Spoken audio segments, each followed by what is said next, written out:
الحمد للہ وکفی والصلاة والسلام علی من لا نبی بعدہ۔ حیات طیبہ مقصد حیات سے متعلق گفتگو چل رہی ہے کہ ہمارا مقصد حیات کیا ہے، زندگی کا مقصد کیا ہے۔ اللہ نے اتنی عظیم مخلوق انسان کو پیدا کیا ہے، اس انسان کی زندگی کا مقصد کیوں پیدا کیا گیا ہے، کیا مقصد ہے اس سارے نظام کو چلانے کا۔ اللہ سبحانہ وتعالی نے اس نظام کو انسان کے لیے بنایا ہے، انسان کو اپنے لیے بنایا ہے۔ اسے اپنا مقصد معلوم ہونا چاہیے کہ مجھے کیوں پیدا کیا گیا۔ تو انسان کا مقصد یہ ہے، اس کی حیات کا مقصد یہ ہے، جو کچھ اس کو نعمتیں عطا فرمائی ہیں ان سب کا مقصد یہ ہے کہ یہ انسان اللہ کے نام کو پوری دنیا میں پھیلانے کے لیے اپنی ساری قوتوں کو صرف کر دے۔ میرے اللہ کا نام دنیا میں عام ہو جائے، میرے اللہ کے نام کو، طاقت کو، قوت کو، قدرت کو، اللہ کی حاکمیت کو، اللہ کی حکومت کو ہر مسلمان نہیں، ہر انسان قبول کر لے۔ اللہ کا نام بلند ہو جائے، اس کے لیے میں اپنی ذات سے کیا کوشش کر سکتا ہوں، یہ ہماری زندگی کا مقصد ہے۔ یہ مقصد زندگی مسلمان کو جب حاصل ہوگا جب اس کے پاس اجتماعیت کا سرمایہ ہو، جب اس کے پاس عمارت کا سرمایہ ہو، جب اس کے پاس اطاعت کا سرمایہ ہو۔ اجتماعیت مل کر زندگی گزارنے کو کہتے ہیں، ایک دوسرے کی فکر کے ساتھ، ایک دوسرے کی ہمدردی کے ساتھ، ایک دوسرے کے خیال کے ساتھ، ایک دوسرے کی پریشانی میں ساتھ مل کر زندگی گزارنے کو، خوشیوں میں ساتھ رہنے کو، ہر حال میں ایک دوسرے کی فکر کرنے کو اجتماعی زندگی کہتے ہیں۔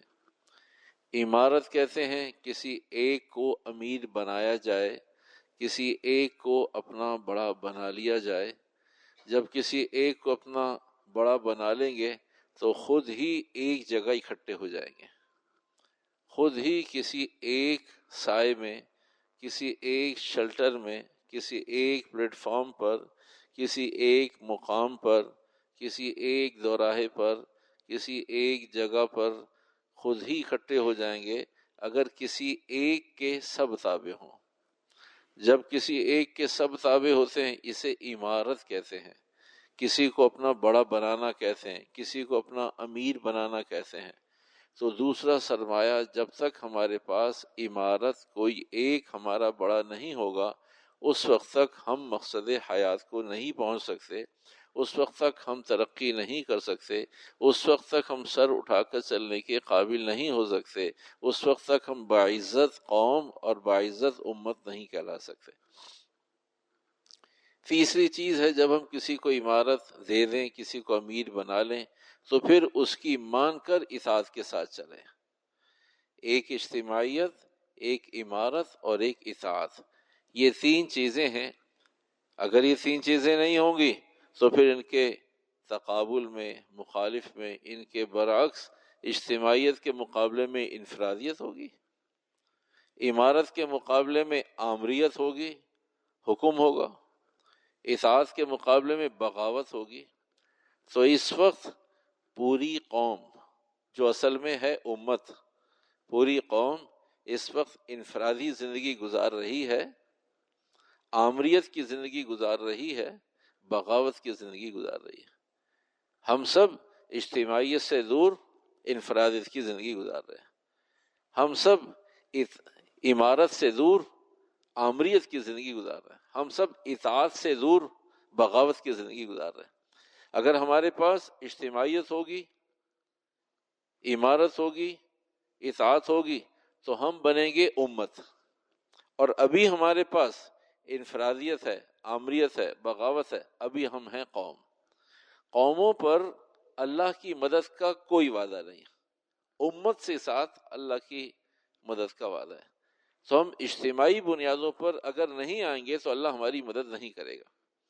ہم اگر عمارت کی بنیاد پر زندگی نہیں گزاریں گے اللہ ہماری مدد نہیں کرے گا۔ ہم اگر اطاعت پر نہیں آئیں گے اللہ ہماری مدد نہیں کرے گا۔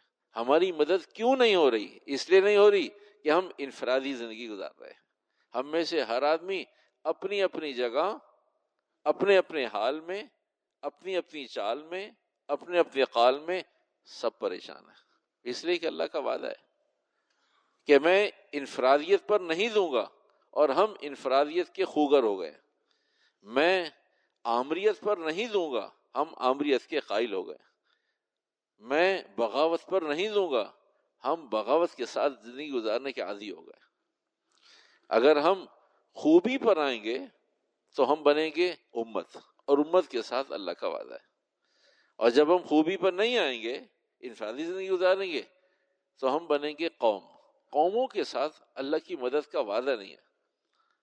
ہماری پہلی شناخت امت ہے، دوسری شناخت ریاست کے حوالے سے، خطے کے حوالے سے، ملک کے حوالے سے ہماری شناخت ایک قومی شناخت بھی ہے، ہم پاکستانی قوم ہیں۔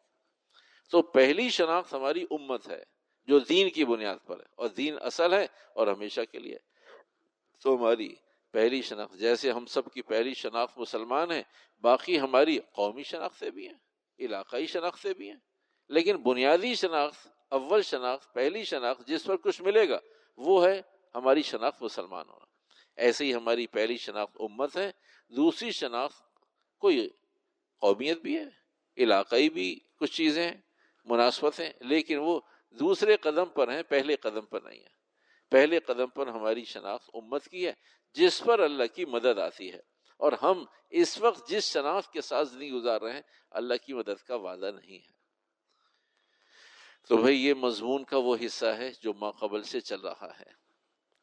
آج کے مضمون کا حصہ کہ یہ خود اجتماعیت کیا چیز ہے، جسے اجتماعیت کو قرآن نے بھی بتایا، حدیث نے بھی بتایا، سارا اسلام، سارا دین، سارے انبیاء، ساری دینی تعلیمات کہ بھئی اتفاق کے ساتھ رہو، اتحاد کے ساتھ رہو، محبتوں کے ساتھ رہو، ایک دوسرے کے ساتھ مل کر رہو، ایک دوسرے کی خیرخواہی کے ساتھ زندگی گزارو، اجتماعی گزارو، انفرادی نہ گزارو۔ تو یہ اجتماعیت کس بلا کا نام ہے؟ اجتماعیت کیا ہے؟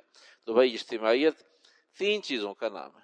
اگر یہ تین چیزیں ہیں تو پھر اجتماعیت ہے، اور اگر تین چیزیں نہیں ہیں تو پھر نعرہ اجتماعیت ہے، عمل اجتماعیت نہیں ہے۔ ایک ہے نعرہ اجتماعیت،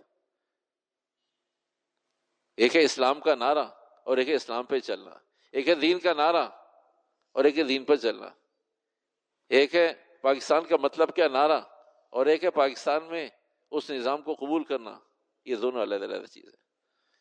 تو بھئی اجتماعیت کا نعرہ تو ابھی تک ہے، ہاں اتفاق سے، اتحاد سے، محبت سے، تعلق سے، مل جل کر رہنا چاہیے، یہ ساری چیزیں نعرے کی حد تک تو ہیں، لیکن کن چیزوں کو شریعت مطہرہ نے، دین نے اجتماعیت کہا ہے؟ اگر یہ تینوں چیزیں ہمارے پاس ہیں تو اجتماعیت کے ساتھ ہیں ہم اپنی زندگی میں، اگر یہ تینوں چیزیں نہیں ہیں تو پھر ہمارے پاس اجتماعیت نام کی کوئی چیز نہیں ہے۔ اجتماعیت نام تین چیزوں کا ہے۔ سب سے پہلا مثبت سوچ ہو، منفی سوچ نہ ہو۔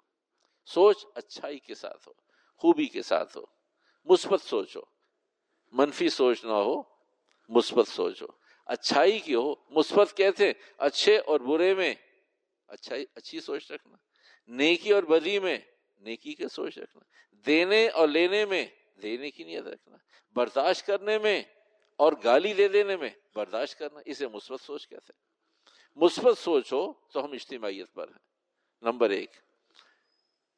اگر مثبت سوچ نہیں ہے پھر ہم اجتماعیت پہ نہیں ہیں۔ دوسری بات یہ، عملی اعتبار سے ہم نفع پہنچانے والے ہوں۔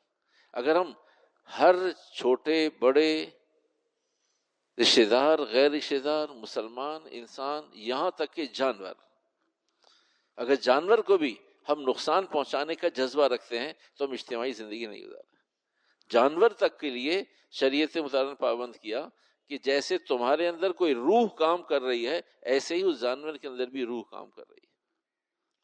تو عمل نفع والا ہو، پہلا کام مثبت سوچ، دوسرے نمبر پر عمل نفع والا. میری ذات سے کسی کو نقصان نہیں پہنچے، میری ذات سے فائدہ کیسے ہو سکتا ہے؟ کڑوا گھونٹ پی کر، فاقہ کر کے، اپنی پیاس کو بجھا کر، اپنی ضروریات کو پیچھے کر کے، اپنی راحت اور چاہت اور سہولت کو پیچھے کر کے کسی کی راحت اور چاہت کا انتظام کرنا، اسے نفع پہنچانا کہتے ہیں. انفع الناس، نفع پہنچانا. تو دوسری بات اجتماعی، اگر نفع پہنچا رہے ہیں تو اجتماعیت پر ہے.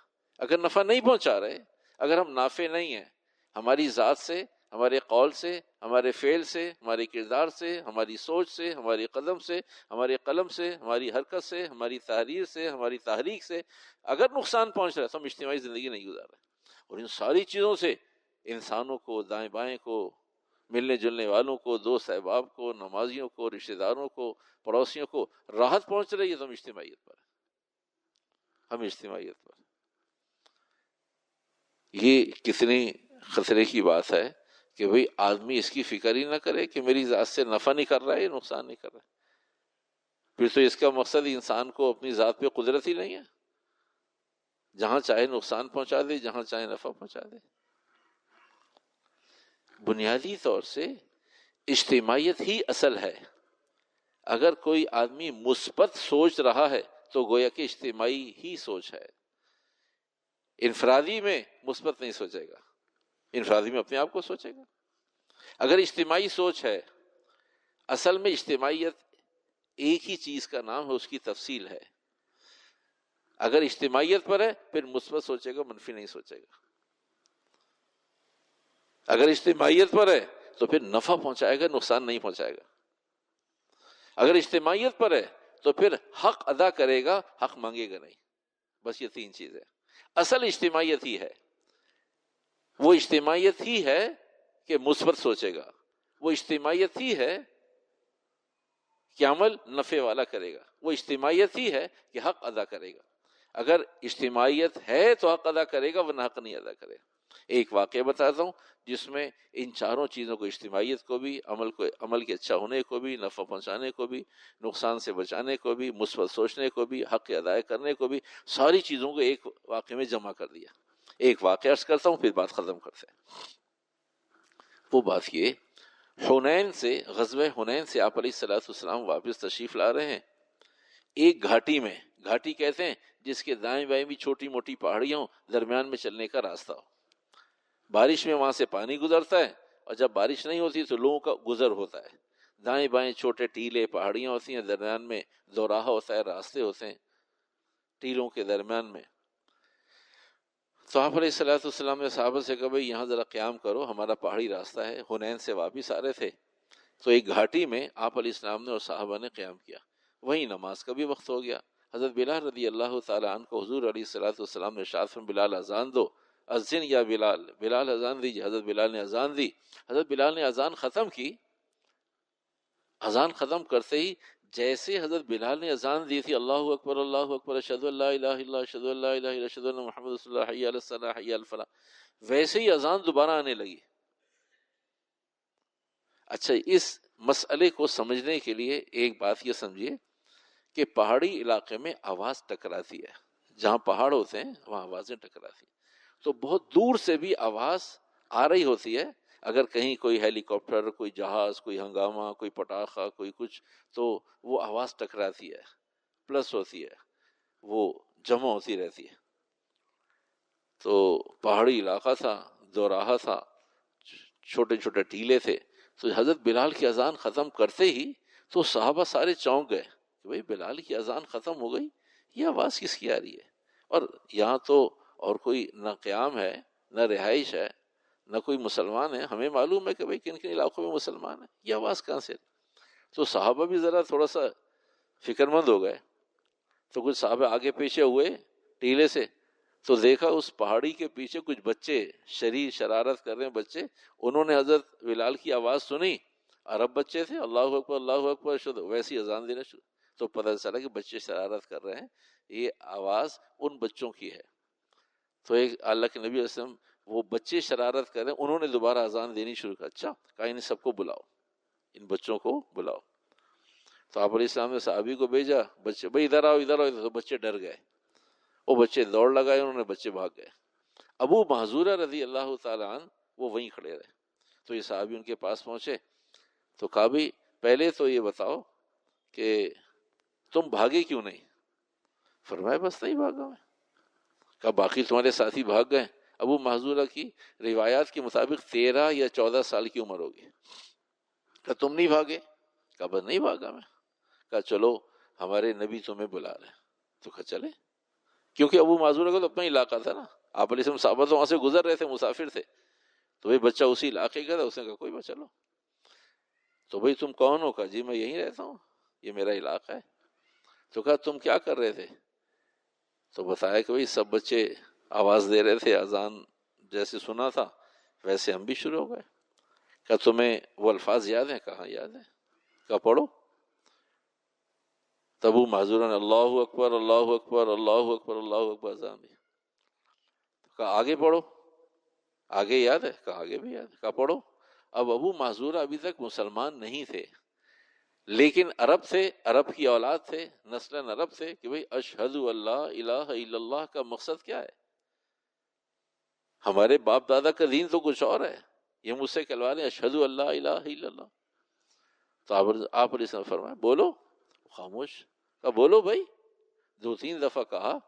تو ابو معذورہ نے دیکھا بہت سارے لوگ ہیں، تو ان سب کی موجودگی میں ایک صاحب مجھ سے کہہ رہے ہیں اشہد اللہ الہ الا اللہ، تو بدیل ناخواستہ اشہد اللہ الہ الا اللہ ایک دفعہ کہا۔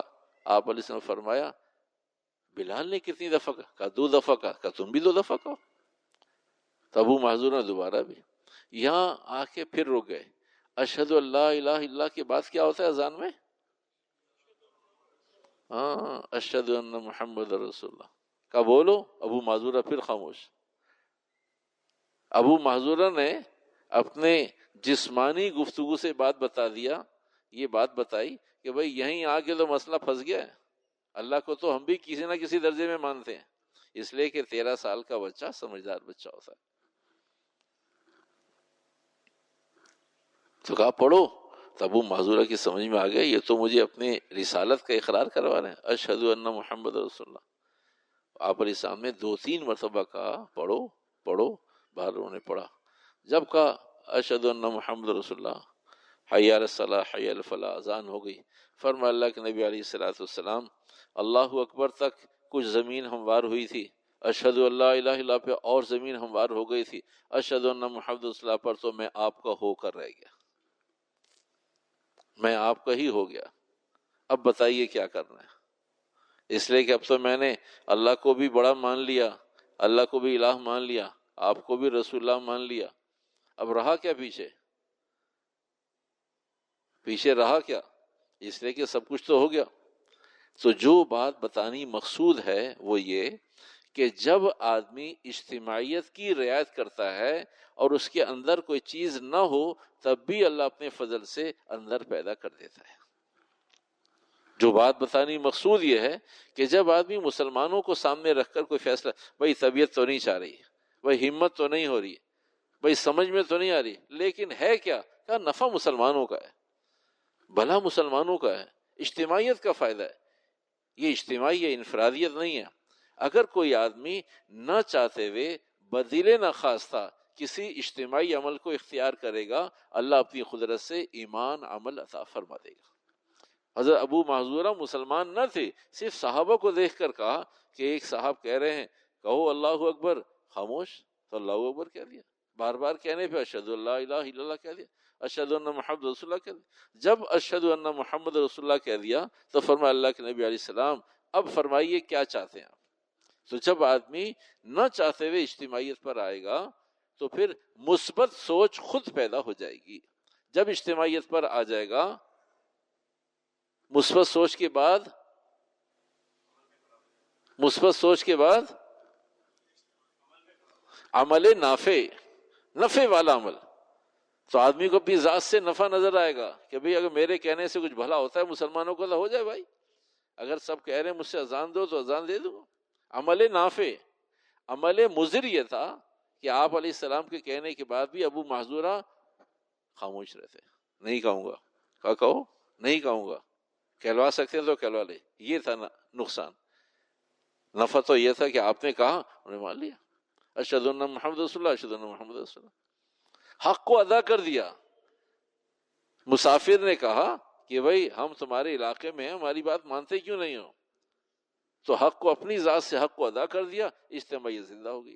تو میرے محترم، جب بھی اللہ سبحانہ و تعالیٰ کے حکم کی بنیاد پر مسلمانوں کو نفع کو، خیر کو، بھلائی کو، اچھائی کو، لوگوں کو سامنے رکھ کر کوئی عمل کریں گے، وہ عین اجتماعیت کے مطابق ہوگا، وہ عین مثبت انداز پر ہوگا، وہ عین نفع والا عمل ہوگا، وہ عین حق کی ادائیگی کا ہوگا۔ اللہ پاک ہم سب کو اجتماعیت پر آنے کی توفیق عطا فرمائے۔ الحمدللہ رب العالمین، والعاقبۃ للمتقین، والصلاة والسلام علی سید الانبیاء والمرسلین۔ رب اغفر وارحم وانت خیر الراحمین۔ اللہم صلی